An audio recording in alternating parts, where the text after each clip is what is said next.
share my own in order to help you yours. Please subscribe and hit that bell icon. So yes, I'm on my way to the supermarket. I'm not well because I got a chest infection, coughing up stuff. You might notice my skin's very pale.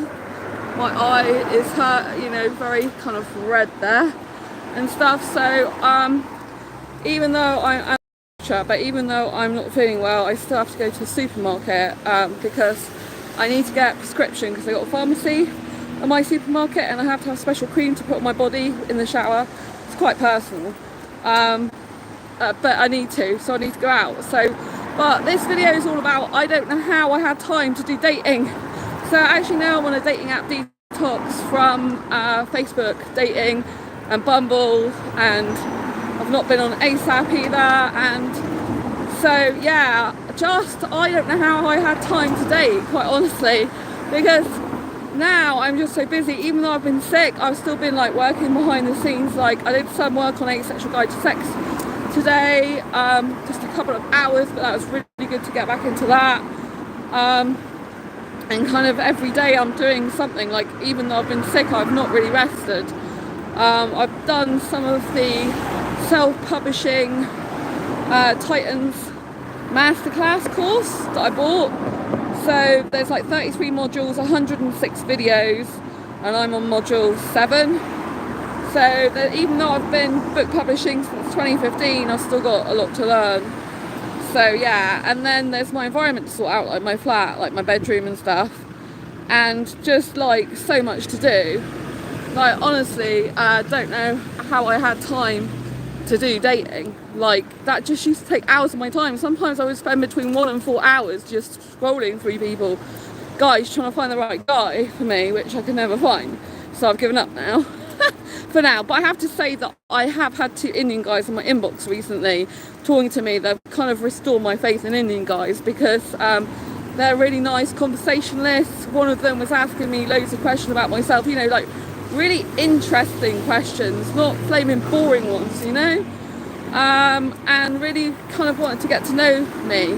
So that was yesterday, even though I was poorly and sick. I was doing the journal day for the club, the Asexualise Academy Club, so I was doing that whilst I had him messaging me voice messages, and his voice is so gorgeous, it's like silk chocolate. I really loved it.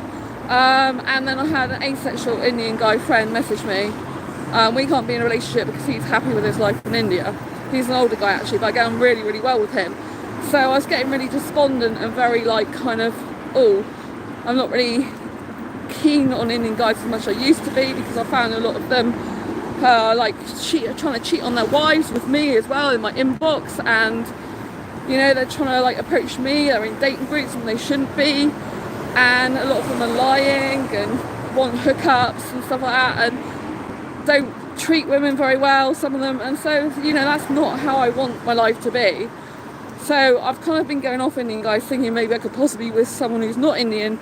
Then since talking to the 2 Indian guys again, I've kind of like think, yeah, I'm still meant to be with an Indian guy because it just feels so right, it feels so good, and I just feel that way. So yeah, I did make time for them yesterday in between my work, but I was quite poorly feeling, so it was nice to talk to someone.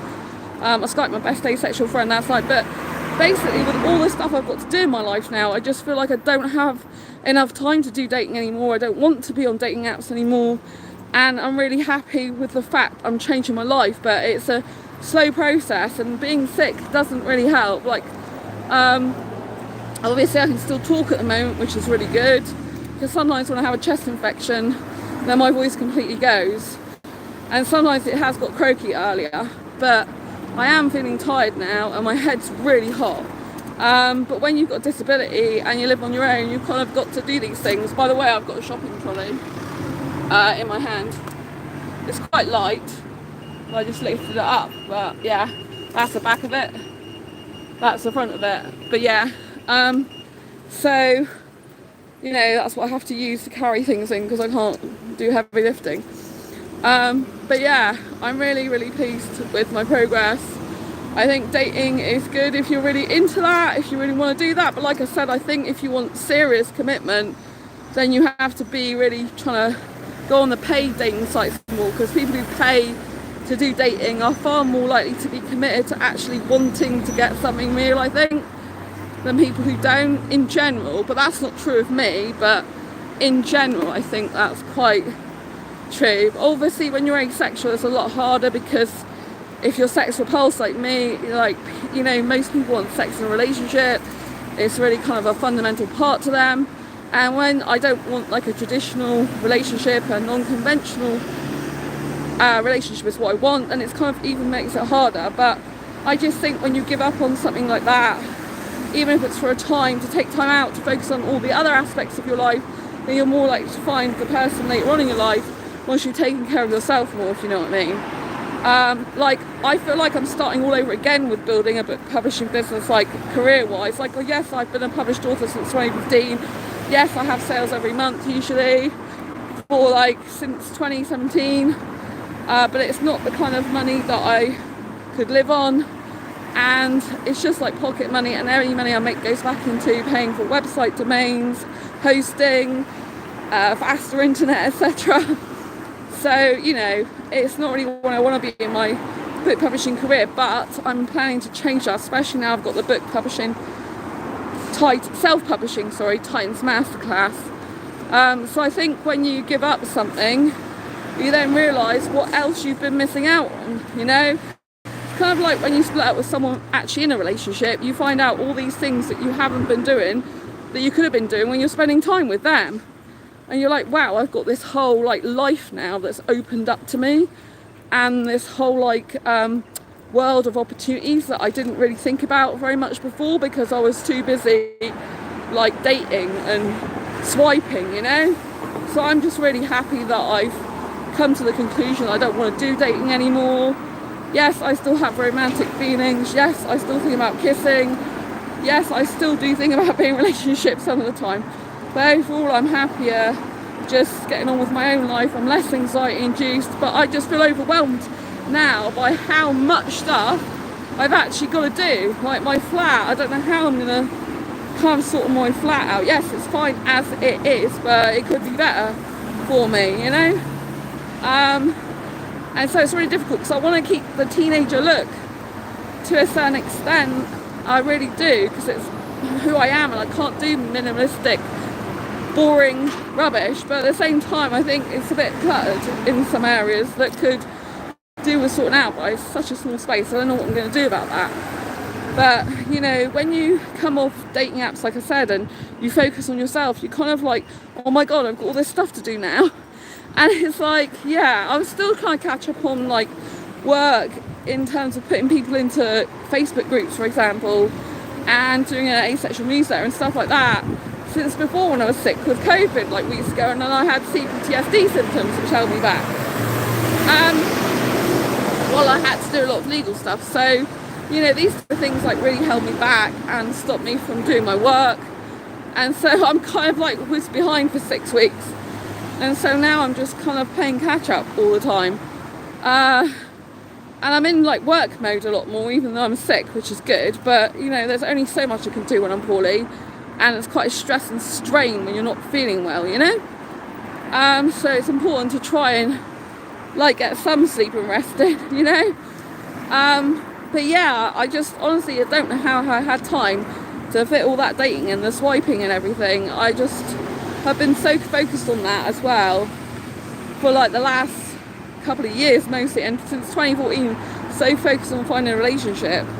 But now I'm just like, oh my god, that's out of the way, I've got all this other stuff I need to sort out, and it's kind of like overwhelming. So I think the best thing to do when you're in a situation that overwhelms you is just to break it down into smaller chunks and small bits again, and just think, you know, I've just got to work on this particular thing today, just this particular thing, get it done, or these few things, get these done, and then move on to the next thing and the next thing, you know?